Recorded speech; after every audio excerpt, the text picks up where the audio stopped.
Welcome to the Great Basin Fire Potential Briefing for Sunday, September 5th. We will continue to have smoke impacts across the northern half of the Great Basin over the next few days, downwind of fires in California.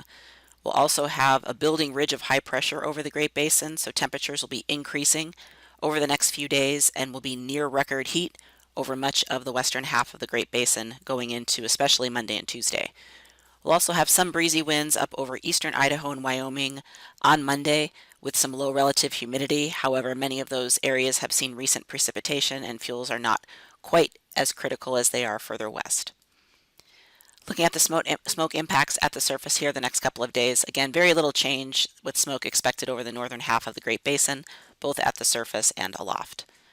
We've had no precipitation or lightning over the last 24 hours with a ridge of high pressure in place, giving us dry weather and warm temperatures.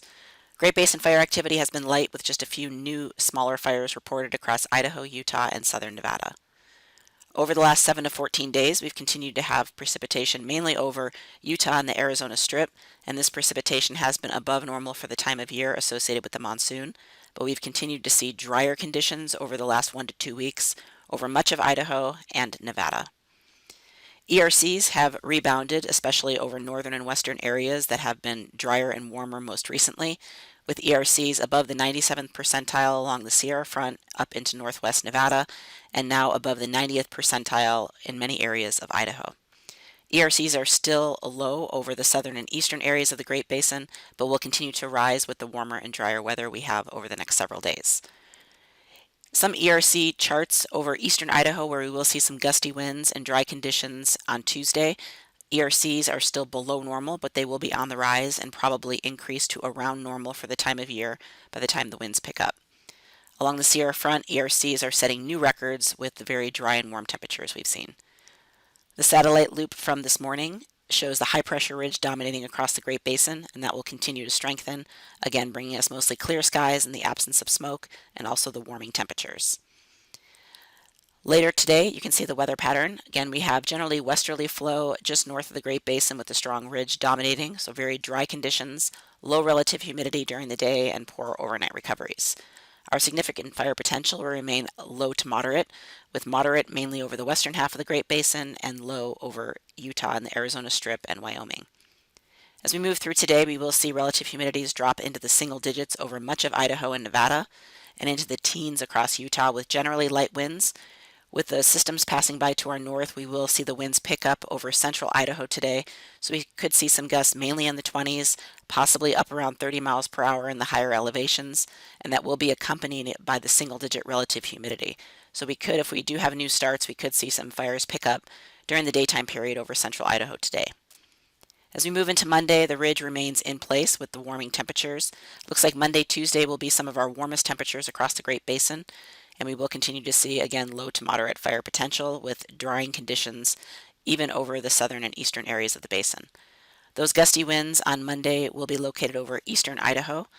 Generally, again, gusts in the 20s with some gusts around 30 miles per hour. We could see some stronger gusts over western Wyoming with gusts in the upper 30s or around 40 miles per hour with those dry relative humidities.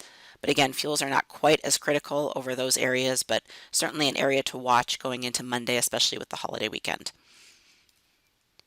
As we move into Tuesday, the ridge again remains in place with the warm temperatures and low to moderate fire potential with no high risk.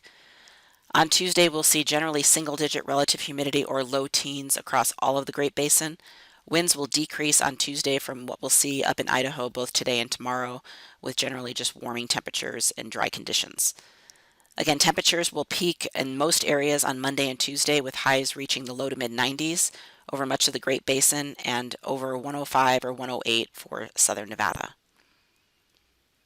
3-day precipitation, again, no precipitation expected in the next several days with the ridge of high pressure dominating. As we go into Wednesday, this ridge starts to move off to the east. We'll likely still see dry conditions, but as we move into Thursday, we'll likely see moisture increase over at least southern areas of the Great Basin for a return of some isolated showers and thunderstorms. So you can see our significant fire potential. We are seeing some moistening of the fuels in the far south. As we move into Friday, we will likely see that moisture remain in place and possibly push a little bit further north. And then by Saturday, possibly into parts of central Nevada and northern Utah. There is a fairly big discrepancy in some of our models right now. So looking at our total precipitation through Saturday, you can see the US model here on the left and the European model on the right. So quite a big difference in the amount of moisture, especially pushing into parts of the Sierra Front, central Nevada, and up into Idaho. So we'll be watching these two models and seeing how things change. So we certainly could see a drier regime for the north and west, or we could see some moisture and some thunderstorms move up, especially going later in the week. So again, pretty low confidence going into that period, but at least through Wednesday or Thursday, generally dry conditions for most areas. So we look at the 8 to 14 day outlook, taking us into the second and third week of September, showing dry and warm conditions, especially for much of the eastern half of the Great Basin. Could see some storms move into northern areas, possibly bringing us some light precipitation, but also as these cold fronts move in, we'll likely be seeing winds increase and more periods of gusty winds during the latter half of the month. That concludes our webcast for today. Check back tomorrow for the latest updates.